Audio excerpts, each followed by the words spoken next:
I was wrongfully treated today at work. I was literally physically tapped on a lot of times.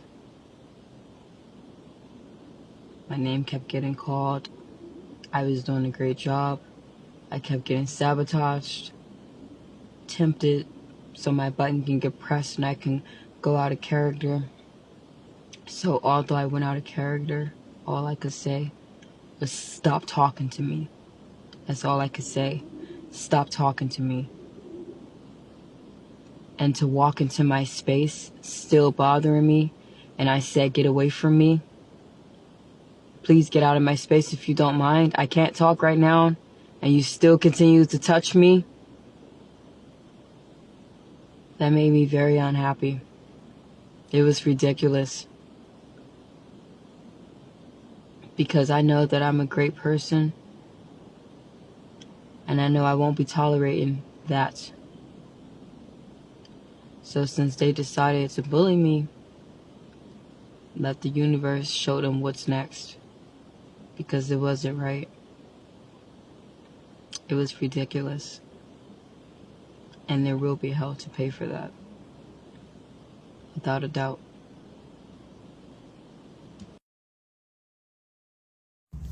Then one day she coming in there talking about some yeah, I broke my door in half and I had to pull my gun out on my kids and this and that.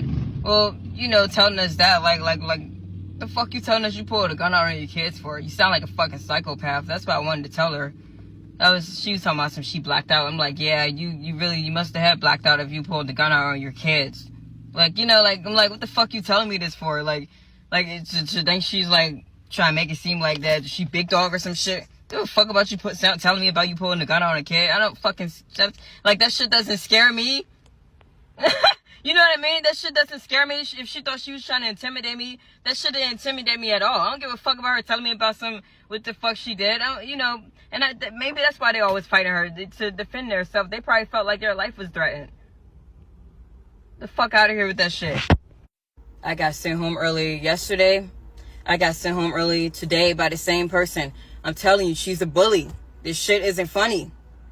She needs to understand that just because she's a mother and got children doesn't mean that she can come in the store, you know, disrespecting people, talking to them like everybody's beneath her. She has no respect.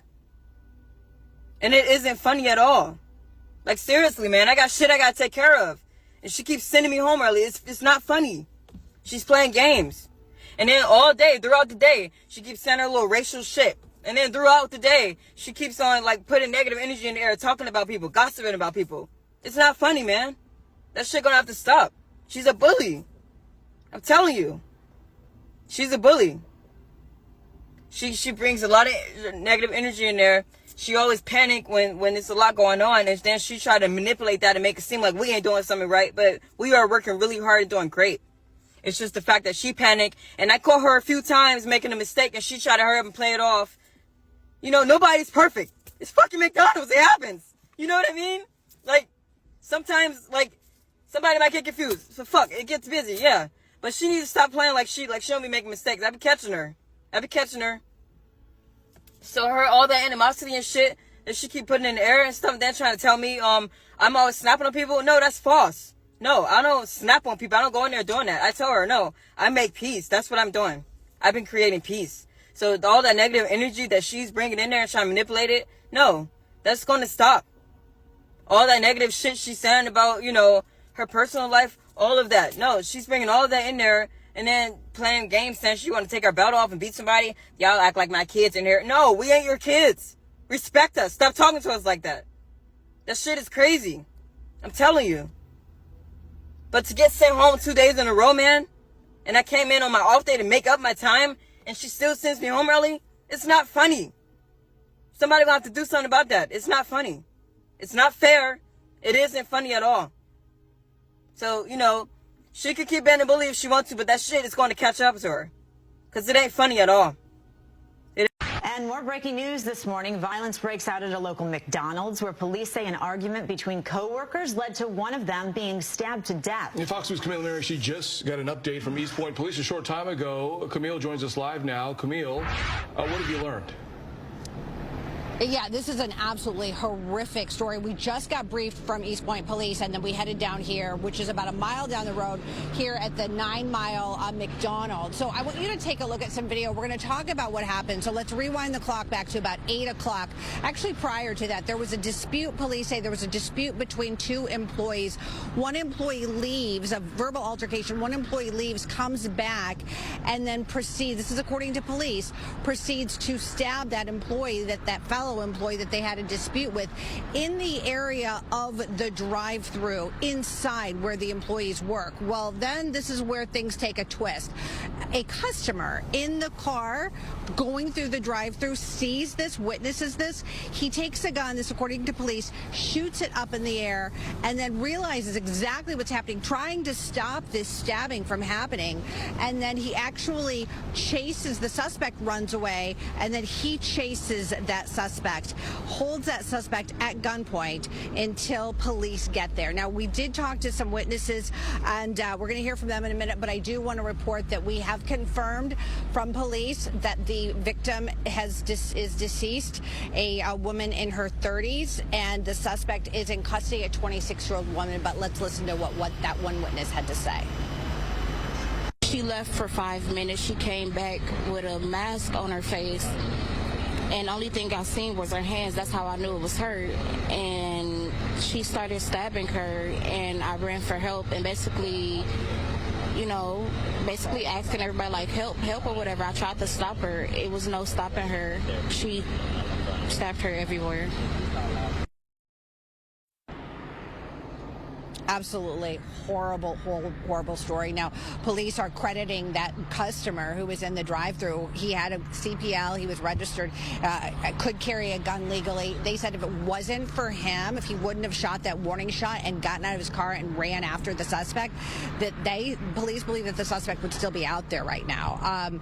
So just a horrible set of circumstances. Of course, we're going to stay on top of this and bring you the latest information as soon as we get it. Reporting live in East Point, Camila Mary, Fox 2 News. It's not fair.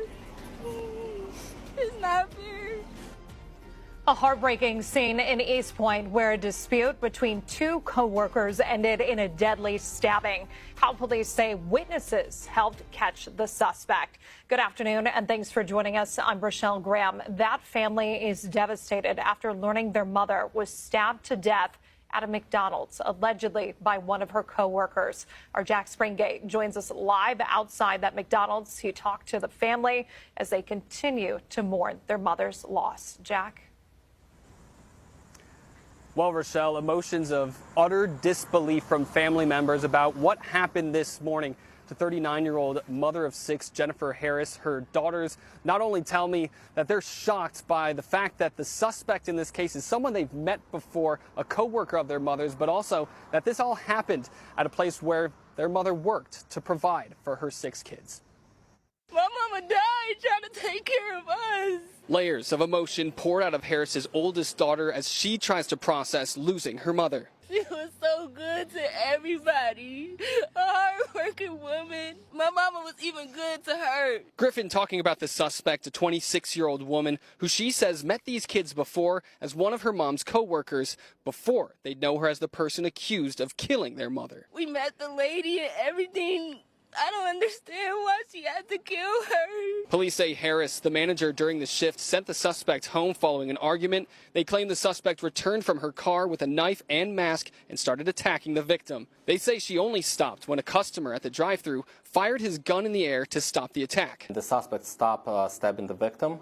She dropped the knife and started running away. The Good Samaritan actually showed courage by running after the suspect and was able to detain her until officers arrived. It was only when they showed up for their later shifts that other employees learned why they wouldn't be working today. I'm shocked. I couldn't believe it. You know, I was devastated. I never would have thought something like this was going to happen there.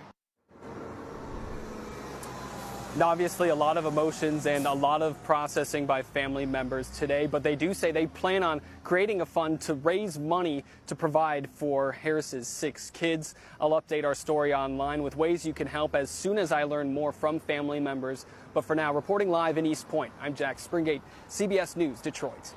6 children, so difficult to hear that daughter's pain. You can only hope they have an incredible support system. Jack, thank you for the live report.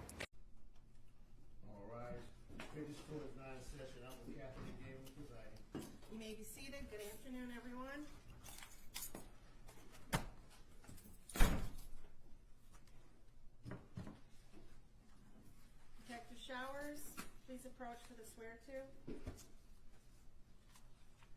Please raise your right hand. Do you swear that the information being provided is true and accurate to the best of your information, knowledge, and belief, subject to penalties of perjury? I do. Put your hand down. With regard to the defendant, Afeni Muhammad, please set forth the factual basis for the warrant request. Yes, Your Honor. 7/10/25, McDonald's employee Afeni Muhammad stabbed McDonald's manager Jennifer Harris multiple times with a kitchen knife at the McDonald's restaurant at 179219 Mile. Harris was not armed at the time and died of her injuries. Prior to the stabbing, Muhammad was sent home by Harris for not performing her work duties and told Harris, "I'll be back." Muhammad was arrested on scene and the knife was recovered. Muhammad admitted that she intended to kill Harris and stated that after she was sent home, she drove to a nearby park, decided to come back and stab Harris with a knife that she had inside of her vehicle. When Muhammad returned to stab Harris, she entered the back entrance with a hooded mask over her face in an attempt to conceal her identity and attempted to flee the scene after the stabbing, but was stopped by an armed customer. And the requested charges are murder in the first degree, count 2, dangerous weapon carrying with unlawful intent, and there's a habitual second notice offense. Is that correct? That is correct, Your Honor. The warrant is being signed and we can proceed to arraignment. Thank you, Your Honor. Calling file number 25354, People versus Afeni Muhammad. Counsel appearances for the record, please. Good afternoon, Your Honor. Sean Hayes, Public on behalf of the people. Thank you very much, Your Honor. Please, this honorable court, ma'am, appearing on behalf of Mrs. Muhammad, who does appear to be assumed. Your name, please, ma'am. Afeni Muhammad. Very good. You're here today for arraignment on the charges of murder in the first degree, premeditated, count 2, carrying a weapon with unlawful intent, and a habitual second notice. Mr. Licata, how does your client wish to proceed? Thank you very much, Your Honor. At this time, my client is asking the court to enter a not guilty plea. This matter set for a probable cause conference and a preliminary exam. I have advised my client of her rights, as well as the charges against her and the potential penalties. We are ready to proceed on those grounds. Very good. Ma'am, do you understand the nature of the charges against you to your satisfaction after talking to your attorney? Yes. Very good. I will go ahead and enter a not guilty plea on your behalf. Are you requesting a court-appointed attorney? Yes. I will appoint an attorney to represent you. We'll set this matter for a probable cause conference on July 23rd, 2025 at 1 p.m. The preliminary examination will be on July 30th, 2025 at 1 p.m. As to bond, Mr. Licata. Thank you very much, Your Honor. Just briefly, my client is 26 years old, does live in the great city of East Point. Your Honor, my client is a high school graduate. In fact, is actually was taking some online classes for college for a physical therapy degree. Your Honor, there are some disturbing facts in this particular matter, but there are facts that haven't been brought out yet, and my client is extremely anxious to have those facts brought to light during the pendency of this case. She was in an extremely abusive relationship that was not only mental but physical, that involved alcohol issues, which is where the habitual second stems from, and her prior record. Your Honor, my client is a helpful person. She's a giving person. She's actually is credited with saving a life because of a 60-year-old who had skin cancer that she may go to the doctor to find out that that's exactly what it was, and that person is doing extremely well right now. I understand the facts that have been laid out today in the warrant, but at this time, Your Honor, we are asking the court to consider a bond in this manner that is appropriate, that my client can meet so that she can meet with her attorneys and prepare her for defense in this matter. Thank you. Thank you. On behalf of the people? Yes, thank you, Your Honor. Pursuant to court rule, the court is well within its authority to grant no bond involving any case involving murder. In this case, we are requesting no bond for this defendant. Also provided within the court rules are certain factors for this court to consider when determining whether to grant any bond at all, and in this case, we are requesting no bond as I indicated. First of all, the court can consider whether or not this defendant is a threat to the community. She entered a public building with other individuals, other employees that were present. She produced a weapon that was a knife longer than 3 inches, and she stabbed the victim multiple times, up to possibly as many as 15 times, eventually causing her death. There were other employees that were present at the time, some of which attempted to help the victim after the stabbing occurred. That alone is enough to show that there is a threat to the community.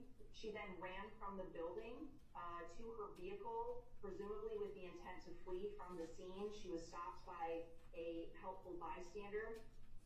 You're also able to consider the likelihood of conviction in this case, given the facts as laid out by Detective Showers and the information that the prosecutors have reviewed in order to charge this defendant. There is a very high likelihood of conviction. And then finally, the defendant does have a prior instance of at least one that I'm aware that involved a stabbing, similar obviously to the stabbing that occurred in this case, involving a knife. So given all of those factors, and given the fact that this court does have authority to give no bond to defendants charged with murder, I am asking at this time for no bond in this case. Thank you, counsel. The court has reviewed the charges and the circumstances surrounding this case. The defendant is facing various serious charges, including murder in the first degree, which is one of the most serious criminal offenses in our state, carrying penalties up to life without parole. Additionally, carrying a dangerous weapon with unlawful intent further underscores defendant's potential threat to public safety. Defendant has a prior criminal record out of Virginia for malicious wounding. It was actually felony malicious wounding that was reduced to unlawful bodily injury concerning a stabbing, and that is what gives rise to the habitual second. And in determining bond, the court must look to the factors outlined in Michigan Court Rule 6.106.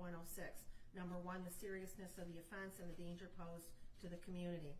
The charges here involved a violent crime with a weapon, indicating a substantial risk to the public. The court finds there is a significant threat to public safety, and therefore the bond must reflect that risk. Number two, the weight of the evidence against the defendant. While the evidence is not fully before us and the defendant is cloaked with the presumption of innocence, the nature of the charges along with the prior criminal history suggests that there is substantial evidence against the defendant. Defendant's criminal history: the defendant has a violent criminal past. The history supports the court's concern that the defendant may engage in further violent conduct if she is released. The defendant's ties to the community: while the defendant is relatively young at 26 years of age, there's no indication that she has any significant stabilizing ties to the community that would ensure her return for court appearances. Without these ties, the court is concerned about the likelihood of flight. Number five, defendant's risk of fleeing or failing to appear. Due to the severity of the charges and the habitual offender status, it makes the defendant a high risk for flight. The court finds that this factor weighs heavily in favor of a high bond amount. Substance abuse or mental treatment: although there are no reports at this time suggesting that the defendant suffers from mental health or substance abuse issues that would mitigate the risks posed by defendant's release, the court is, after considering all of these factors, going to be setting bond at $25 million cash surety only with conditions. If the defendant is able to meet those conditions, she must be on a GPS steel cuff tether.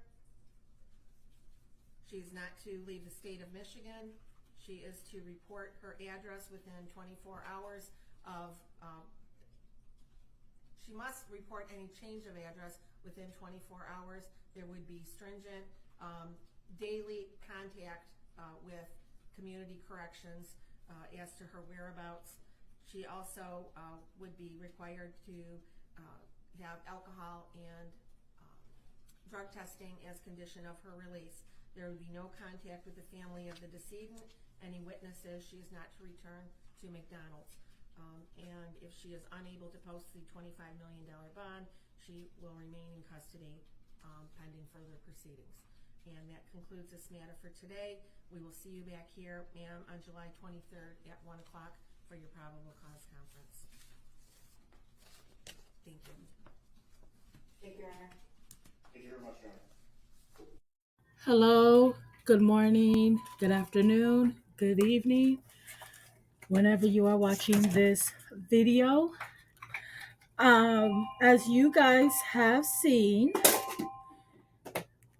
in the beginning of the video, the arraignment, the two videos that I am showing of this, the stabber, and the news segments of what's going on. Now, Afeni Muhammad is the unaliver's name, and Jennifer Harris is the victim. So, this altercation happened yesterday on Thursday before 8 a.m. in the morning. Okay. So, Jennifer, the manager, and Afeni, the employee, they were arguing and fighting because Jennifer kept sending Afeni home early. Right? So Wednesday, Jennifer let Afeni go home early. So she was upset about that. And then that's when she made the video of Jennifer telling her that, she put the gun to her kid's head and taunting them and talking down on them like these employees were Jennifer's kids, right? So so somebody called the police at the McDonald's on 9 Mile and Schroeder Avenue. And so that's when Afeni came back 5 minutes later and starts poking Jennifer with the poker. Okay. So, she was mad. So the customer that was in the drive-thru shot his gun, pew pew, in the air. Okay. He pew pewed it. And Afeni just started running, and he bolted towards her and pinned her to the ground at pew pew point. And when the police arrived, so today, Afeni Muhammad went to her arraignment and pled not guilty. That's what you guys watched. That whole 10-minute video. So now Afeni was charged. I don't know if she was charged with first degree, but she was charged with unaliving, carrying a dangerous weapon with unlawful intent. So they're saying that Jennifer was poked 15 times with the poker. Okay. That's a lot. That's a lot of pokes. So now they're saying that this single mother of 6, Jennifer, she worked at the McDonald's for 15 years. And Afeni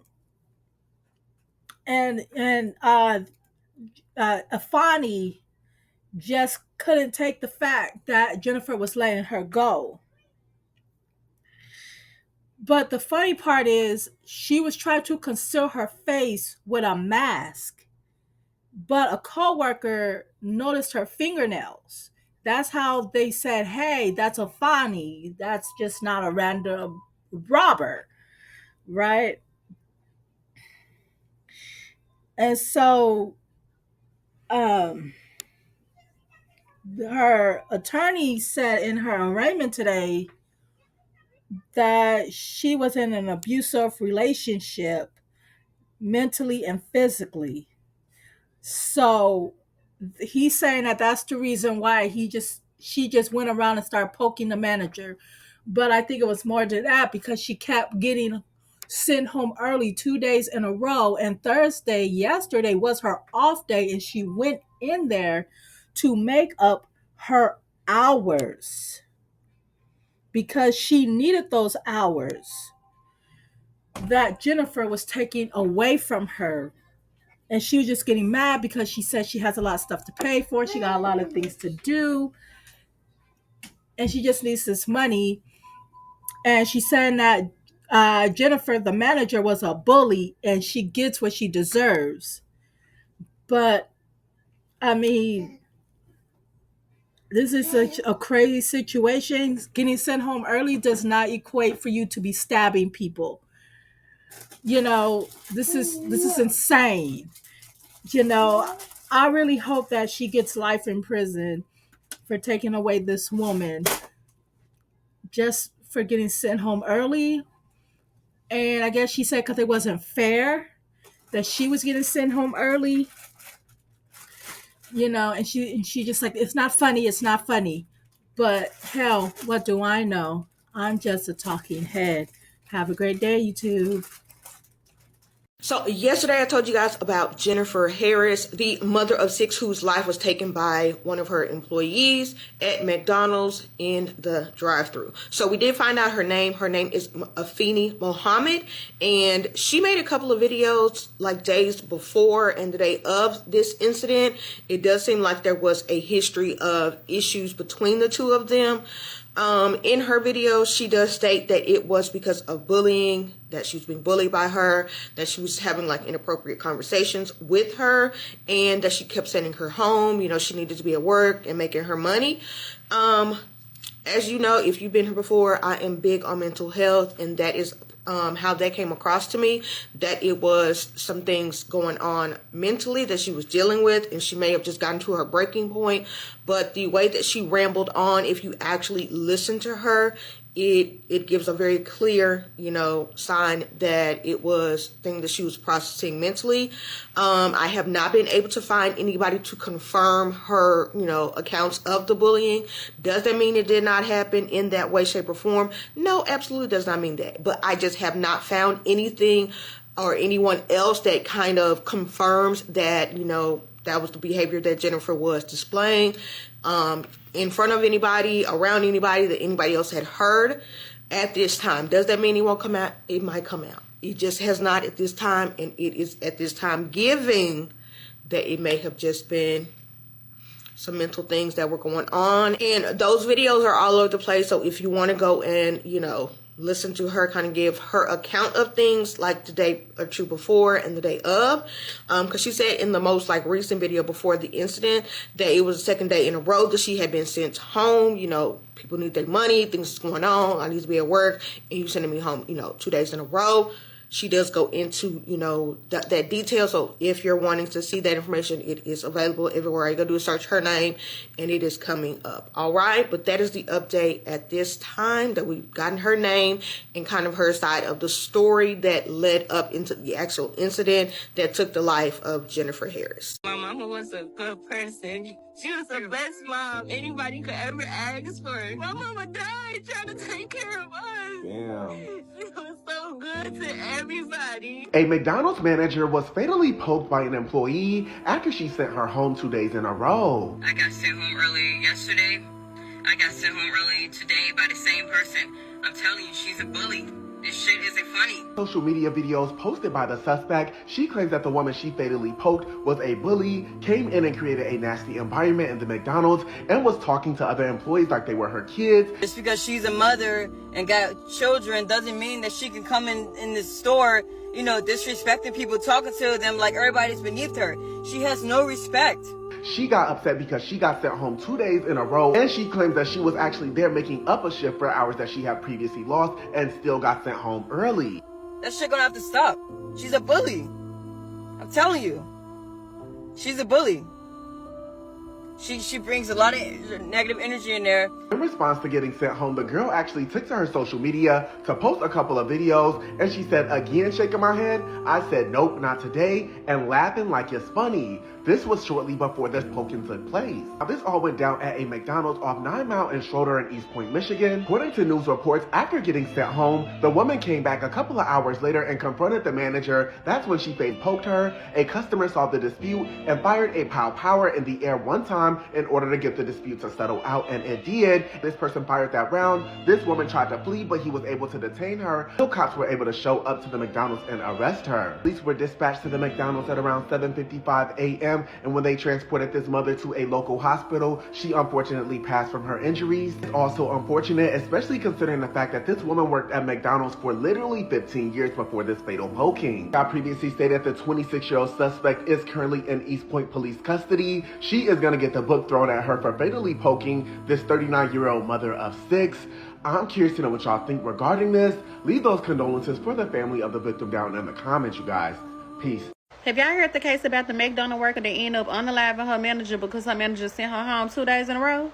Her Instagram, it basically was explaining how upset she was that her manager sent her home 2 days in a row. She was like, her manager is a bully. Her manager stayed talking to her any kind of way. She said her manager was bragging about how she pulled the GUN out on her kids. Not only that, y'all, she was going through financial problems, and she was living with some dude named Wayne, and the dude was like trying to beg her to have ex with him, and she like upload video proof of this from like 2024. Basically post on Instagram again, nope, not today, shaking my head. And then she also posted, then she was laughing about it. So basically the manager was laughing about sending her home. So y'all, they said she sent her home. 5 minutes later the girl came back with a knife, and she was like uncontrollably stabbing this lady. A customer in the drive-thru saw what was going on. He let off a warning shot, and that did not stop her. Eventually stopped. She tried to run away, and when she was trying to run away, baby, that customer stopped her and held her at gunpoint to the police came, and she ended up getting arrested. But see, the co-workers was on the news or whatever, and they was saying that they was cool. Like, it wasn't never no beef between them, and they really don't know what happened, but they was like, it was a crime of passion because they could not get that girl to stop stabbing that lady.